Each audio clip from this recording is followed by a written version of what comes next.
नमस्कार विद्यार्थी मित्रांनो, आपल्या व्यवसाय व्यवस्थापन या विषयाच्या तिसऱ्या व्याख्यानामध्ये आपलं सर्वांचं स्वागत.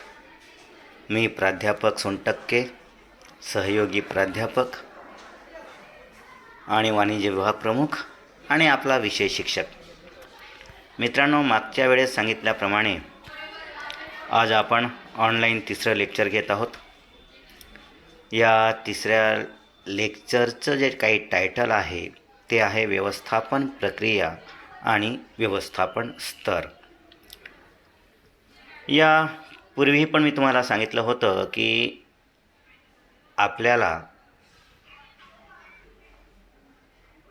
जो काही अभ्यासक्रम दिलेला आहे त्यापैकी काही अभ्यासक्रम आपल्याला ऑनलाईन पूर्ण करायचा आहे आणि त्यामुळे आपण पुढील काही लेक्चर, काही व्याख्यान हे ऑनलाईन पद्धतीने घेणार आहोत.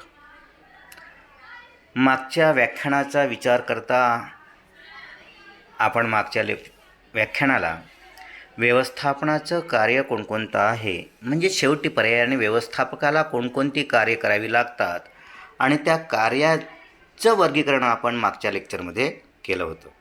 ते आहे पूर्वतयारीचं कार्य आणि अंमलबजावणीचं कार्य. प्रत्यक्ष कार्याला सुरुवात करण्यापूर्वी जी अनेक कार्य करावी लागतात त्याला आपण पूर्वतयारीचे कार्य म्हणतो आणि प्रत्यक्ष जेव्हा उत्पादनाचं कार्य म्हणा किंवा काम करायचं असेल तेव्हा त्यावेळेस जे कार्य करतो त्याला आपण अंमलबजावणीचं कार्य म्हणतो. ते आपण मागच्या लेक्चरमध्ये बघितलेलं होतं. मित्रांनो, आजचं लेक्चर आणि या लेक्चरसाठी आवश्यक असलेलं आपल्यासाठी ज्ञान म्हणजेच आपण काय करायला हवं होतं हे मी मागच्या लेक्चरला सांगितलं होतं. व्यवस्थापन प्रक्रिया काय आहे आणि त्या व्यवस्थापन प्रक्रियेमध्ये समाविष्ट घटक कोणकोणते आहेत हे तुम्हाला मी वाचून यायला सांगितलं होतं. शिवाय व्यवस्थापनाचे स्तर कोणकोणते आहेत त्याचाही थोडासा अभ्यास, थोडंसं वाचन आपण करणं आवश्यक होतं, जेणेकरून पुढचं व्याख्यान किंवा आपण जे आज शिकणार आहोत ते तुम्हाला समजणं सहजतेने शक्य होतं. चला तर मित्रांनो, आपण आजच्या या व्याख्यानाकडे वळूया. व्यवस्थापन प्रक्रिया. आपण यापूर्वी बघितलेलं आहे की व्यवस्थापनामध्ये अनेक कार्य करावे लागतात आणि हे कार्य सतत आणि नियमित चालू असतात आणि म्हणून असं म्हटलं जातं की व्यवस्थापन एक नुसतं कार्य नसून व्यवस्थापन ही एक प्रक्रिया आहे जी नियमितपणे आणि सतत चालू असते.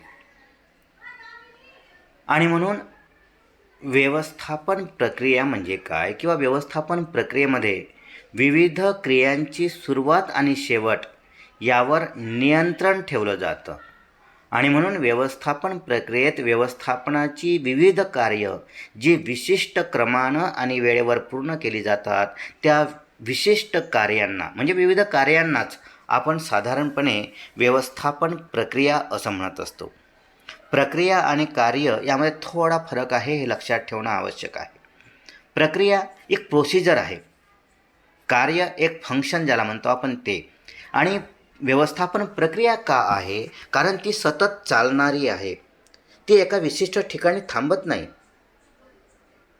एक कार्य पूर्ण केलं की त्या कार्याशी सुसंगत असं दुसरं कार्य करावं लागतं आणि म्हणून ते सतत चालत असतं. सतत चालणारी ही एक प्रक्रिया असल्यामुळेच आपण व्यवस्थापन ही एक प्रक्रिया आहे असं म्हणत असतो. मग ही प्रक्रिया मात्र एका विशिष्ट पद्धतीने आणि क्रमाने चालली पाहिजे. विशिष्ट पद्धतीने आणि क्रमाने जेव्हा व्यवस्थापनाचं कार्य चालतं तेव्हा त्यालाच आपण व्यवस्थापन प्रक्रिया असं म्हणत असतो. मग या व्यवस्थापन प्रक्रियेमध्ये कोणकोणत्या घटकांचा समावेश होतो हे सुद्धा आपल्याला बघणं आवश्यक आहे. मग या व्यवस्थापन प्रक्रियेमध्ये काही बाबींचा किंवा घटकांचा समावेश होतो. ते कोणकोणतं? तिथे आहे नियंत्रण म्हणजेच देखरेख करणं, कंट्रोल करणं अनेक कर्मचारी काम करतात तेव्हा ते कर्मचारी योग्य पद्धतीने काम करत नसतील तर त्यांच्यावर वेगवेगळ्या पद्धतीने दडपण आणावं लागतं, वेगवेगळ्या पद्धतीने त्यांना सल्ला द्यावा लागतो, वेगवेगळ्या पद्धतीने मार्गदर्शन करावं लागतं. आणि या सल्ल्याची मार्गदर्शनाची गरज त्यांना आहे किंवा नाही हे बघण्यासाठी व्यवस्थापना प्रक्रियेमध्ये नियंत्रणाला फार महत्त्व आहे. संघटन क्रिया ही एक क्रिया आहे. अनेक व्यक्तींचा समूह मिळून संघटन तयार होते. तेव्हा हे संघटन प्रक्रियेमध्ये काय केलं जातं तर अनेक कर्मचाऱ्यांना एकत्र करून त्यांचा एक समूह निर्माण करून त्यांना त्यांचे उद्देश काय आहेत ते सांगावे लागतात. ते एकत्र का आलेत, काय कारणं आहेत ते त्यांना सांगावं लागतं आणि हे संघटनेच्या मार्फत केलं जातं. या संघटन प्रक्रियेमध्ये समन्वय साधणं हे सुद्धा अंतर्भूत आहे.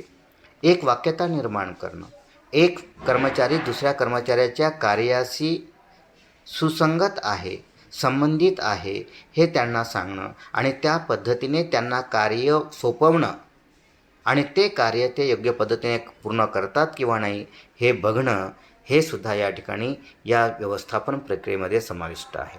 कर्मचाऱ्यांना कार्य प्रवृत्त करणं, अभिप्रेरित करणं हे मी तुम्हाला त्या व्यवस्थापनाच्या कार्यामध्ये समजून सांगितलं होतं. तेच ही व्यवस्थापनाची एक प्रक्रिया आहे, सतत चालणारी प्रक्रिया आहे. म्हणून कर्मचाऱ्यांना वेळोवेळी संमोहित करणं, कार्य प्रवृत्त करणं, त्यांना प्रेरणा देणं की जेणेकरून ते अधिक कार्यक्षमतेने काम करतील आणि हे अभिप्रेरित करण्याचं काम या व्यवस्थापन प्रक्रियेमध्ये समाविष्ट होतं. संचालन करणं, निर्देशन करणं आपण हे व्यवस्थापनाच्या कार्यामध्ये सुद्धा बघितलं. तेच या ठिकाणी या व्यवस्थापन प्रक्रियेमध्ये समाविष्ट आहे. कर्मचाऱ्यांची नियुक्ती करणं, जो ज्या लायकीचा आहे, काम ज्याप्रमाणे आहे त्या प्रकारचं काम त्या कर्मचाऱ्यांनी करण्यासाठी योग्य कर्मचाऱ्यांची नियुक्ती करण्याचं काम या व्यवस्थापनाच्या प्रक्रियेमध्ये समाविष्ट होते. प्लॅनिंग करणं, नियोजन करणं, एक योजना आखणं, त्या योजनेप्रमाणे भविष्यात आपल्याला काम करावं लागतं आणि म्हणून प्लॅनिंग करण्याचं काम या व्यवस्थापन प्रक्रियेमध्ये समाविष्ट आहे. याशिवाय मित्रांनो, आपल्याला या भागामध्ये व्यवस्थापनाचे वेगवेगळे स्तर आहेत, वेगवेगळ्या पायऱ्या आहेत, ज्याला आपण पातळ्यासुद्धा म्हणतो. त्या पातळ्या कोणत्या आहेत त्याचा अभ्यास, त्याचा उहापोह आपल्याला या ठिकाणी करायचं आहे. तर व्यवस्थापनाची जी अनेक कार्य आहेत ते अनेक स्तरावर केली जातात. त्या स्तरांची चर्चा वेगवेगळ्या व्यवस्थापन तज्ज्ञांनी वेगवेगळ्या प्रकारे केलेला आहे आणि म्हणून अनेक व्यवस्थापन तज्ज्ञांनी व्यवस्थापनाचे वेगवेगळे स्तर आहेत असं सांगितलेलं आहे. पण साधारणपणे व्यवसायाचे जे काही कंपनीचे जे काही स्वरूप आहे, त्यांचा आकार आहे, त्यांच्याकडे असलेला तांत्रिक घटक आहेत आणि त्या व्यवसायाची व्याप्ती आहे, या आधारावर साधारणपणे व्यवसायाच्या व्यवस्थापन स्तराची व्याप्ती अवलंबून असते. आणि असं जरी असलं तरी सर्वमान्य असे 3 स्तर व्यवस्थापनाचे आहेत. ते 3 स्तर म्हणजेच उच्च व्यवस्थापन स्तर ज्याला आपण टॉप मॅनेजमेंट म्हणतो, मध्यम व्यवस्थापन स्तर ज्याला आपण मिडल मॅनेजमेंट लेवल असं म्हणतो आणि कनिष्ठ व्यवस्थापन स्तर ज्याला आपण लोअर मॅनेजमेंट लेवल असं आपण म्हणत असतो. तर या 3ही व्यवस्थापन स्तराची सविस्तर माहिती आपण या ठिकाणी बघणार आहोत. त्यामध्ये आपण पहिलं व्यवस्थापन स्तर जे आहे ते म्हणजे वरिष्ठ किंवा उच्च व्यवस्थापन स्तर ज्याला आपण टॉप मॅनेजमेंट असं म्हटलेलं आहे. मग या टॉप मॅनेजमेंटमध्ये म्हणजेच उच्च व्यवस्थापन स्तरामध्ये कोणाकोणाचा समावेश या ठिकाणी होतो.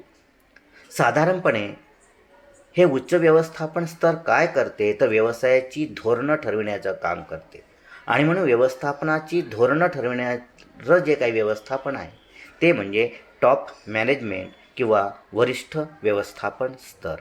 मग या वरिष्ठ व्यवस्थापन स्तरामध्ये जे काही वेगवेगळे अधिकारी आहेत त्यांचा कोणत्या अधिकाऱ्यांचा समावेश होतो तर सर्वप्रथम म्हणजे मालक ज्यांना आपण भागधारक म्हणतो, हे वरिष्ठ व्यवस्थापनामध्ये येतात. त्यांच्या खाली संचालक मंडळ, त्यांच्या खाली मुख्य कार्यकारी अधिकारी. कधीकधी या संचालक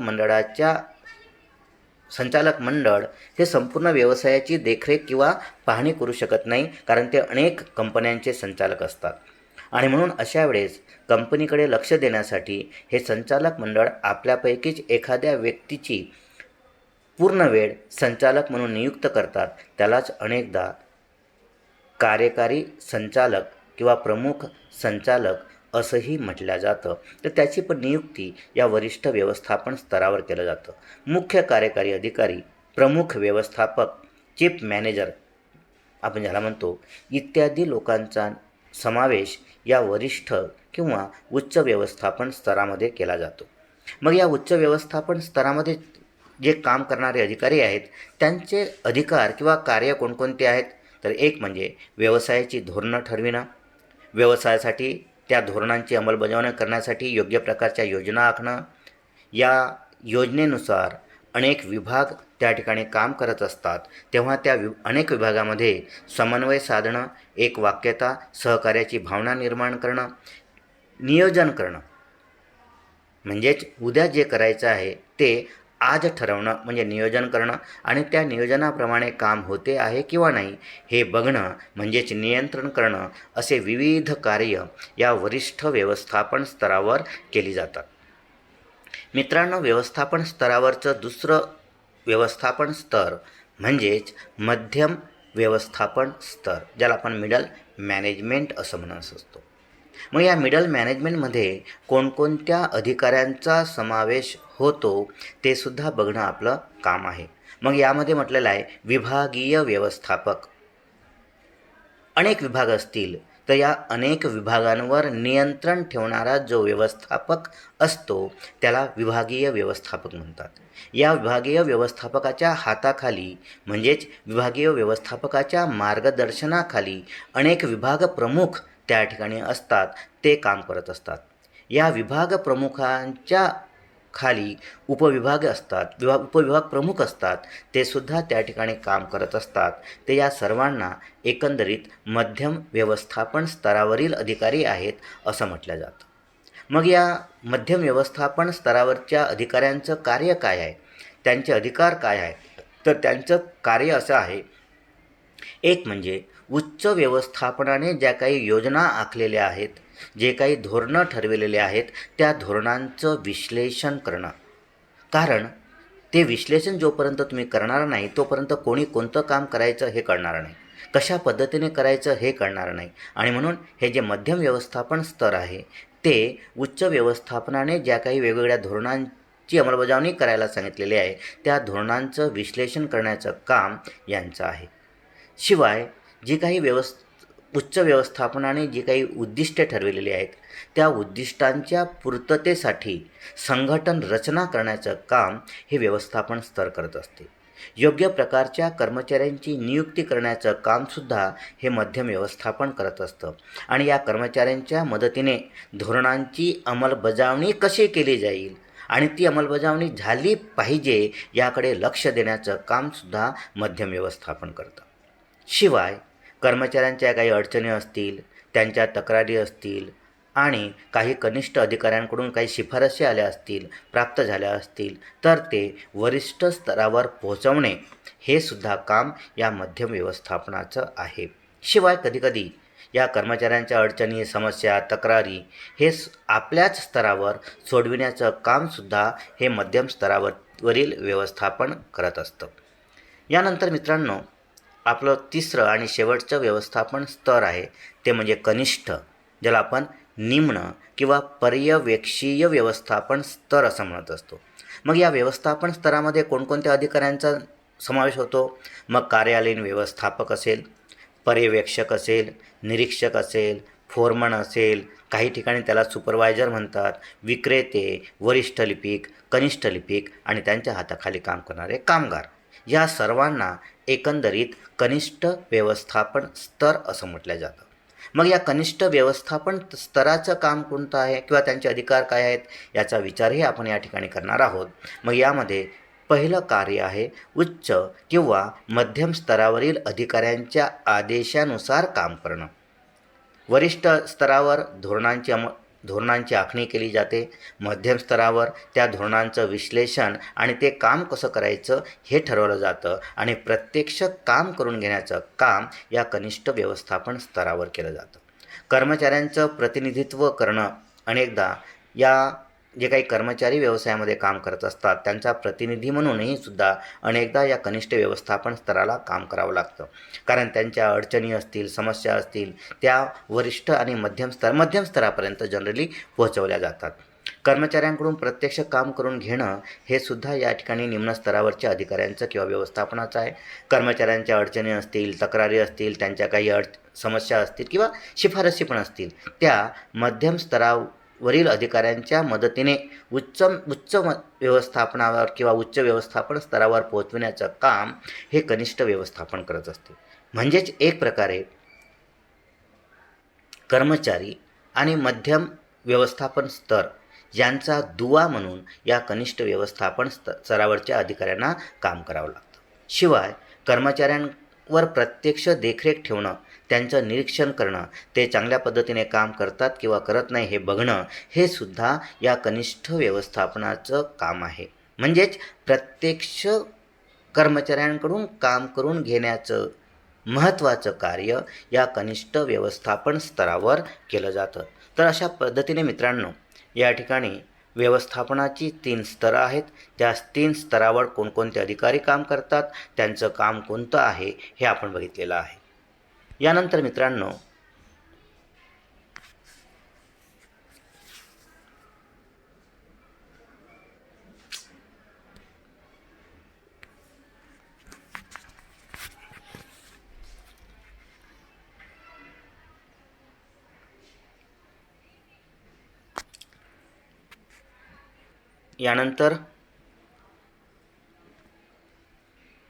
आपल्याला काही गृहपाठ या आजच्या व्याख्यानाअंतर्गत करायचं आहे.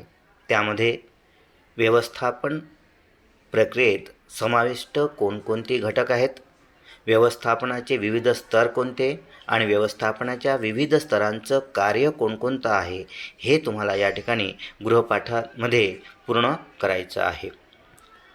मित्रांनो, पुढील व्याख्यान जे आपलं आहे ते व्याख्यान असेल व्यवस्थापकीय तज्ज्ञ किंवा विचारवंत आणि त्यांचं व्यवस्थापन कार्यामध्ये कोणकोणतं योगदान आहे ते बघायचं आहे.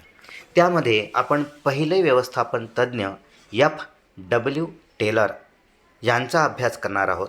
त्यामुळे तुम्ही थोडंफार का असेना पण F.W. टेलर यांचं व्यवस्थापनात योगदान काय आहे याबद्दल थोडं वाचून या, म्हणजे आपल्याला पुढचं लेक्चर घेणं सहज शक्य होईल. तुम्हाला सुद्धा हे व्यवस्थापनाच्या योगदानामध्ये F.W. टेलरने कशा प्रकारचं योगदान दिलं हे सहजतेने तुमच्या लक्षात येईल. म्हणून त्याप्रमाणे तुम्ही अभ्यास या ठिकाणी थोडा करून या, म्हणजेच आपल्याला पुढलं व्याख्यान घेणं आणि समजणं तुम्हाला सहज शक्य होईल. धन्यवाद.